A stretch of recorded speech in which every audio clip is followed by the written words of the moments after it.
Bro, I am still buzzing off of that go home show. But what is good, YouTube family? Welcome back to the channel. Night of Champions is in a couple hours at this point, and it goes live 1 p.m. tomorrow. Let's get to some predictions.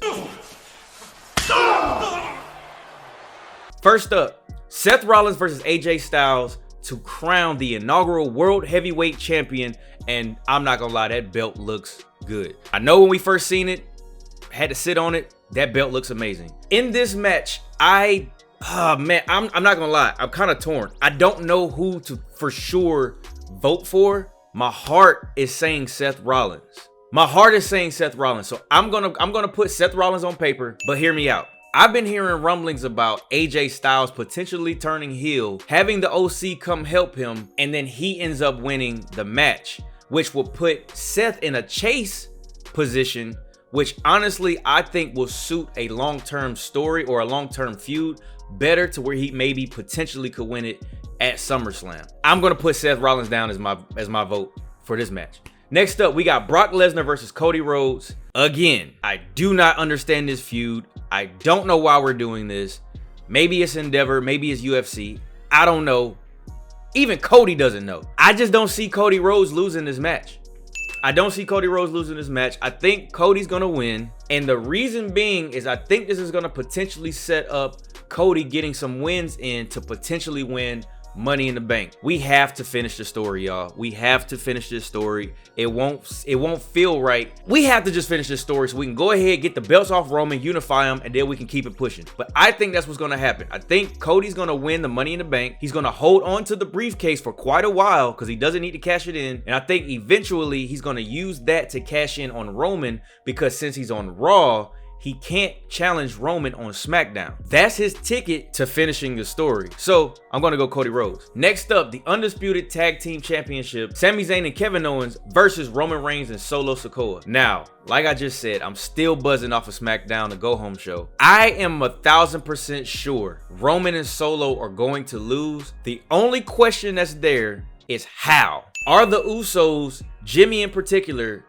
is he going to cost Roman on purpose? Or is this going to be a case of the Usos trying to help and they inadvertently cause them the championships? After tonight, I think it's going to be on purpose. I think this is going to be a deliberate sabotage for them not to win the tag championships, because Jimmy was looking at those belts like he wanted them back. And why would he want Solo and Roman to have it when he can go back and get it? And I love the fact that Sami and KO are even on the Uso side. So they're sowing seeds by kindness, not even deceit. They're telling the truth. I think the Usos are going to play a pivotal part in Roman and Solo losing, and Sami Zayn and Kevin Owens are going to retain, and they'll defend them elsewhere. Next up, Gunther versus Mustafa Ali for the Intercontinental Championship. I honestly can't believe this is on the card. There's no way Ali wins, right? All right, let's keep it moving. Next up, the SmackDown Women's Championship between Rhea Ripley and Natalya. Another one. I don't know why this is on the card. I would much rather see Zelina Vega again versus Natalya. But who knows? Maybe it'll be a sleeper banger. Rhea's obviously winning that. I'm not even going to entertain the thought of Natalya. No disrespect. Comes from a great legendary family, but she ain't winning this. Now, the next championship, the Raw Women's Championship between Bianca Belair and the Empress of Tomorrow, Asuka. I would like to see Asuka win and Bianca Belair go rogue and turn heel. We understand the aspect of everything now where Asuka is in her Joker heel character form, the killer clown. But I can see that being almost a double turn where Asuka wins. Everybody loves Asuka. Even though she's supposed to be a heel, everybody loves Asuka.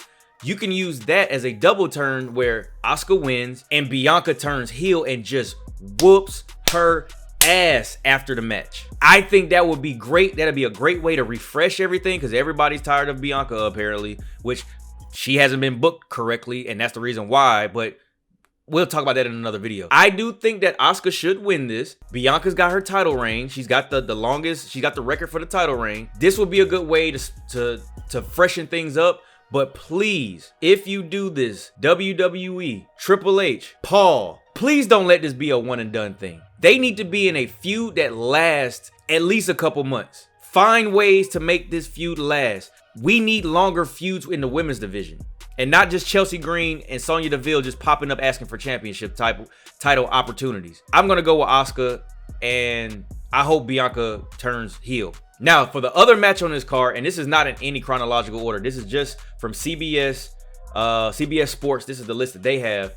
Becky Lynch versus Trish Stratus. I don't really want to spend too much, excuse me.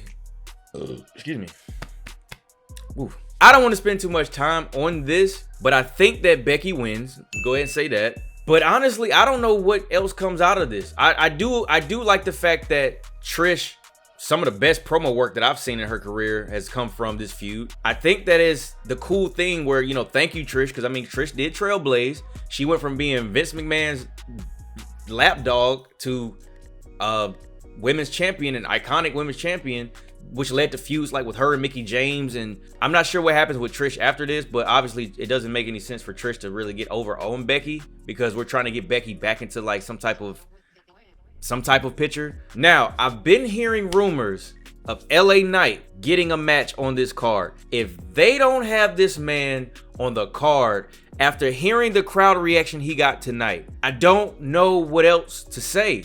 Why aren't we pushing LA Knight? Dude is promo ready. He can go in the ring. He has the look. He has the music.